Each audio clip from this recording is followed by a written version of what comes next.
नमस्ते दोस्तों, स्वागत है आपका हमारे YouTube चैनल सोहम यस गावंडे में। चलिए सुनते हैं पूजनीय बापूजी के सत्य के प्रयोग अथवा आत्मकथा और हमारे जीवन को और भी सुंदर, सरल और सफल बनाने का प्रयास करते हैं। सत्य के प्रयोग अथवा आत्मकथा, लेखक मोहनदास करमचंद गांधी। दूसरा भाग। विषय हिंदुस्तानियों से परिचय। ईसाई संबंधों के बारे में अधिक लिखने से पहले उसी समय के दूसरे अनुभवों का उल्लेख करना आवश्यक है। नेटाल में जो स्थान दादा अब्दुल्ला का था, प्रिटोरिया में वही स्थान सेठ तैयब हाजी खान मोहम्मद का था। उनके बिना एक भी सार्वजनिक काम चल नहीं सकता था। उनसे मैंने पहले ही हफ्ते में जान पहचान कर ली। मैंने उन्हें बताया कि मैं प्रिटोरिया के प्रत्येक हिंदुस्तानी के संपर्क में आना चाहता हूँ। मैंने हिंदुस्तानियों की स्थिति का अध्ययन करने की इच्छा प्रकट की और इन सारे कामों में उनकी मदद चाही। उन्होंने खुशी से मदद देना कबूल किया। मेरा पहला कदम तो सब हिंदुस्तानियों की एक सभा करके उनके सामने सारी स्थिति का चित्र खड़ा कर देना था। सेठ हाजी मोहम्मद हाजी जुसफ के यहाँ यह सभा हुई, जिनके नाम मेरे पास एक सिफारिशी पत्र था। इस सभा में मेहमान व्यापारी विशेष रूप से आए थे, कुछ हिंदू भी थे। प्रिटोरिया में हिंदुओं की आबादी बहुत कम थी। यह मेरे जीवन का पहला भाषण माना जा सकता है। मैंने काफ़ी तैयारी की थी, मुझे सत्य पर बोलना था। मैं व्यापारियों के मुंह से यह सुनता आ रहा था कि व्यापार में सत्य नहीं चल सकता। इन बात को मैं तब भी नहीं मानता था, आज भी नहीं मानता। यह कहने वाले व्यापारी मित्र आज भी मौजूद है कि व्यापार के साथ सत्य का मेल नहीं बैठ सकता। वे व्यापार को व्यवहार कहते हैं, सत्य को धर्म कहते हैं और दलील यह देते हैं कि व्यवहार एक चीज़ है, धर्म दूसरी। उनका यह विश्वास है कि व्यवहार में शुद्ध सत्य चल ही नहीं सकता। उसमें तो सत्य यथाशक्ति ही बोला बरता जा सकता है। अपने भाषण में मैंने इस स्थिति का डटकर विरोध किया और व्यापारियों को उनके दोहरे कर्तव्य का स्मरण कराया। प्रदेश में आने से उनकी जिम्मेदारी देश की अपेक्षा अधिक हो गई है, क्योंकि मुट्ठी भर हिंदुस्तानियों की रहन सहन से हिंदुस्तान के करोड़ों लोगों को नापा तोला जाता है।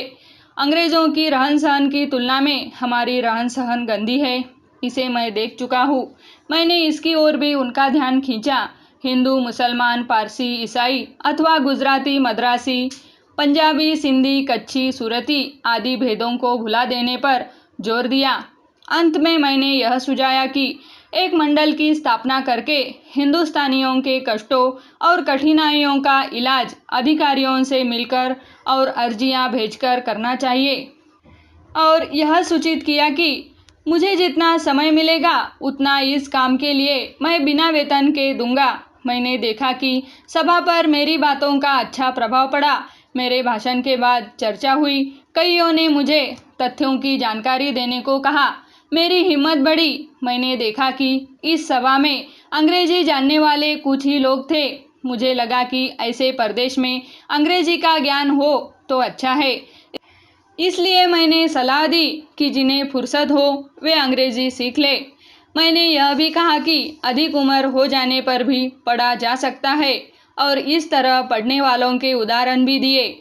और कोई क्लास खुले तो उसे, अथवा छूट फूट पढ़ने वाले मिले तो उन्हें पढ़ाने की जिम्मेदारी मैंने खुद अपने सिर ली।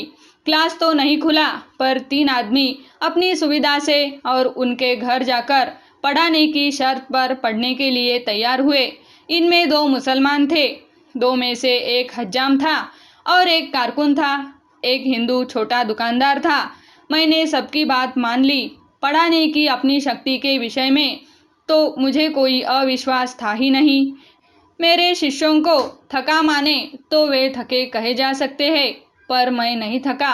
कभी ऐसा भी होता कि मैं उनके घर जाता और उन्हें फुर्सत न होती, पर मैंने धीरज न छोड़ा। इनमें से किसी को अंग्रेजी का गहरा अध्ययन तो करना ही न था, पर 2 ने करीब 8 महीनों में अच्छी प्रगति कर ली, ऐसा कहा जा सकता है। 2 ने हिसाब किताब रखना और साधारण पत्र व्यवहार करना सीख लिया। हज्जाम को तो अपने ग्राहकों के साथ बातचीत कर सकने लायक ही अंग्रेजी सीखनी थी।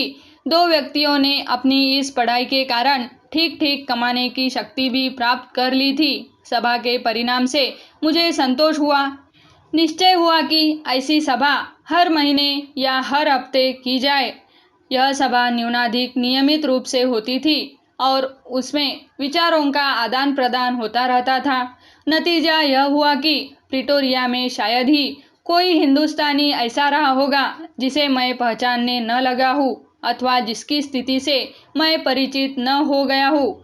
हिंदुस्तानियों की स्थिति का ऐसा ज्ञान प्राप्त करने का परिणाम यह आया कि मुझे प्रिटोरिया में रहने वाले ब्रिटिश एजेंट से परिचय करने की इच्छा हुई।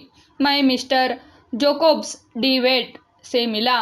उनकी सहानुभूति हिंदुस्तानियों के साथ थी। उनका प्रभाव कम था, पर उन्होंने यथासंभव मदद करने और मिलना हो तब आकर मिल जाने के लिए कहा।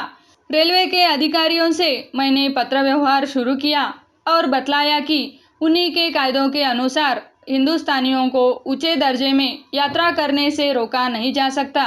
इसके परिणाम स्वरूप यह पत्र मिला कि अच्छे कपड़े पहने हुए हिंदुस्तानियों को ऊंचे दर्जे के टिकट दिए जाएंगे। इससे पूरी सुविधा नहीं मिली, क्योंकि अच्छे कपड़े किसने पहने हैं इसका निर्णय तो स्टेशन मास्टर को ही करना था ना। ब्रिटिश एजेंट ने मुझे हिंदुस्तानियों के बारे में हुए पत्र व्यवहार संबंधी कई कागज पढ़ने को दिए। तैयब सेठ ने भी दिए थे।